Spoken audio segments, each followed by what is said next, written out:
صبغة الله ومن أحسن من الله صبغة ونحن له عابدون.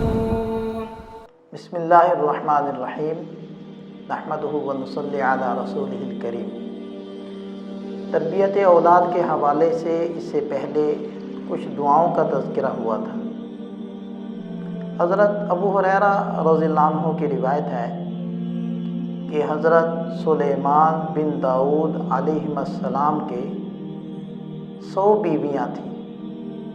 ایک مرتبہ انہوں نے یہ ارشاد فرمایا کہ میں آج کی رات اپنی تمام ازواج سے مقاربت اختیار کروں گا اور اس کے نتیجے میں اللہ جل شانہ مجھے 100 بیٹے عطا فرمائیں گے اور وہ تمام اللہ کے راہ میں گھوڑ سوار ہوں گے اور جہاد کریں۔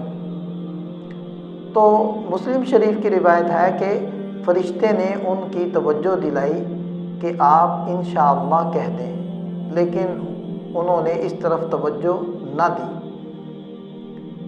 اس کے نتیجے میں سوائے ایک بیوی کے کسی کا ہاں بیٹا پیدا نہ ہوا اور وہ بھی ناتمام ہوا۔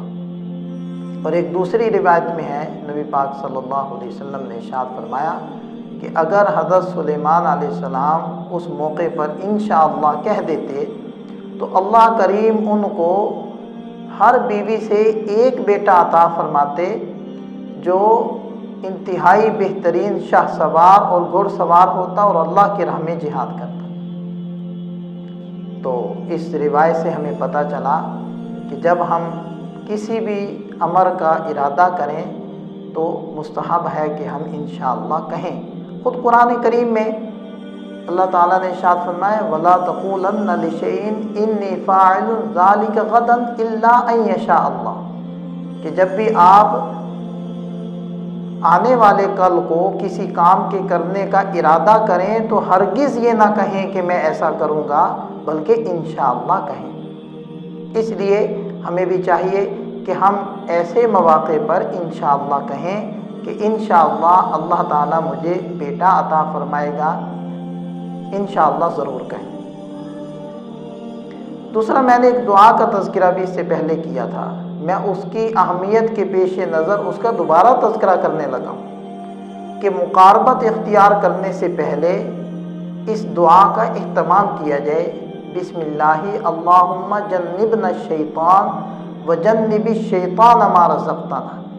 تو اس کے نتیجے میں اللہ تعالی ہماری اولاد کو شیطان کے اثرات سے محفوظ فرمائیں گے۔ مسلم شریف کے اندر مسلم شریف کی روایت کے یہ الفاظ ہیں کہ فَإِنَّهُ إِن يُقَدَّرْ بَيْنَهُمَا وَلَدٌ فِي ذَلِكَ لَمْ يَضُرَّهُ شَيْطَانٌ أَبَدًا، کہ اگر اس مرتبہ میں ان کے درمیان بیٹا مقدر ہے تو اللہ تعالیٰ شیطان کو اس کے ضرر سے محفوظ فرما دیں گے۔ معلوم ہوا کہ اولاد آدم کے ساتھ شیطان چمٹا ہوا ہے اور اس کو دور رکھنے کا علاج ایک ہی ہے کہ اللہ کے ذکر اور اس کی یاد سے اس کو بھگایا جائے۔ ایک بات یہاں ذہن میں رہنی چاہیے کہ نظام عالم کے مدبر اور منتظم صرف اللہ جل شانہ کی ذات ہے۔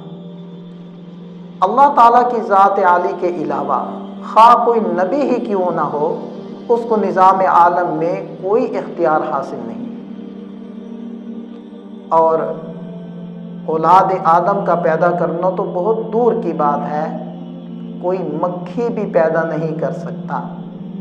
اللہ تعالیٰ ارشاد فرماتے ہیں ان الذین تدعون من دون اللہ لن یخلقوا ذبابا ولو اجتمعوا لہ، کہ اگر یہ تمام اللہ کے غیر اکٹھے بھی ہو جائیں اور اسباب اور اپنے اختیارات استعمال کریں تو ایک مکھی بھی پیدا نہیں کر سکتے۔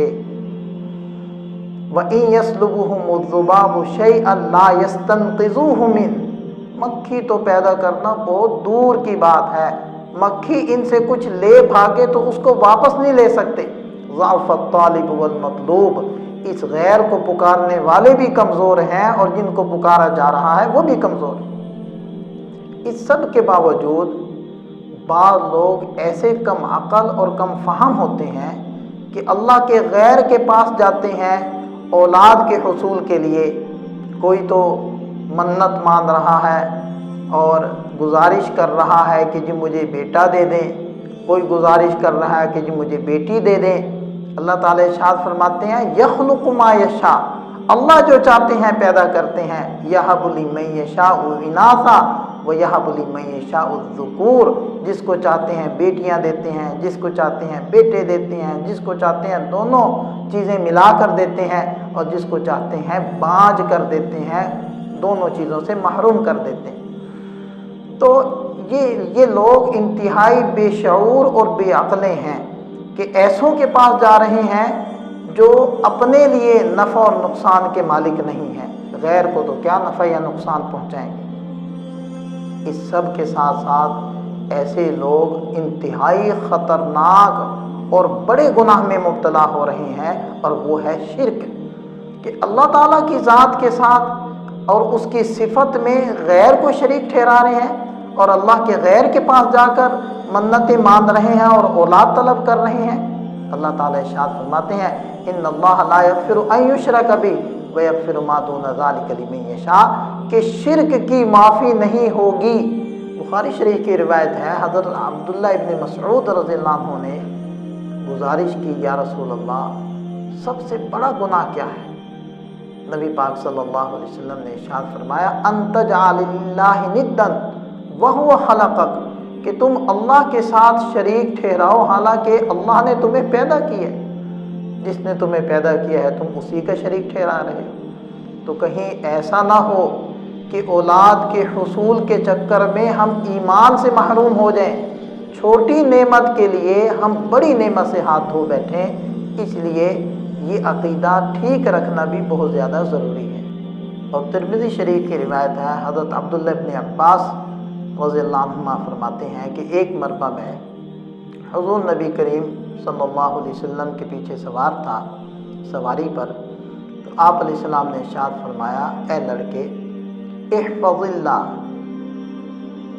یحفظک، تو اللہ کے احکام کی حفاظت کر، اللہ تیری حفاظت کرے گا دنیا میں بھی اور آخرت میں۔ احفظ اللہ تجدہ تجاہک، تو اللہ کے احکامات کی رعایت کر، اللہ کو تو اپنے سامنے پائے گا۔ اذا سألت فاسأل اللہ، جب بھی مانگو تو اللہ سے مانگو۔ وَإِذَا اسْتَعَنْتَ فَاسْتَعِنْ بِاللَّهِ، اور جب بھی مدد طلب کرو تو ایک اللہ سے مدد طلب کرو۔ اور فرمایا کہ وَعْلَمْ، اس چیز کا یقین اپنے اندر پیدا کر لو، اس چیز کو دل میں بٹھا لو، ان الامہ لو اجتمعت، اگر ساری امت اس بات پر جمع ہو جائے کہ تمہیں کوئی نقصان پہنچانا چاہے تو فرمایا اتنا ہی نقصان پہنچا سکتے ہیں جتنا اللہ نے لکھ دیا، اور اگر ساری امت تمہیں نفع پہنچانے کے لیے جمع ہو جائے تو اتنا ہی نفع پہنچا سکتی ہے جتنا کہ اللہ نے لکھ دیا ہے۔ رفعت الاقلام وجفت الصحف، اس تقدیر کو لکھنے والی قلمیں اٹھا لی گئیں اور صحیفے اور اوراق خشک ہو گئے۔ اس لیے ہم اولاد کے حصول کے لیے اللہ جل شانہ کی بارگاہ میں جا کر اللہ سے دعا مانگیں، اللہ سے گزارش کریں اور اپنے عقیدے کی حفاظت کریں۔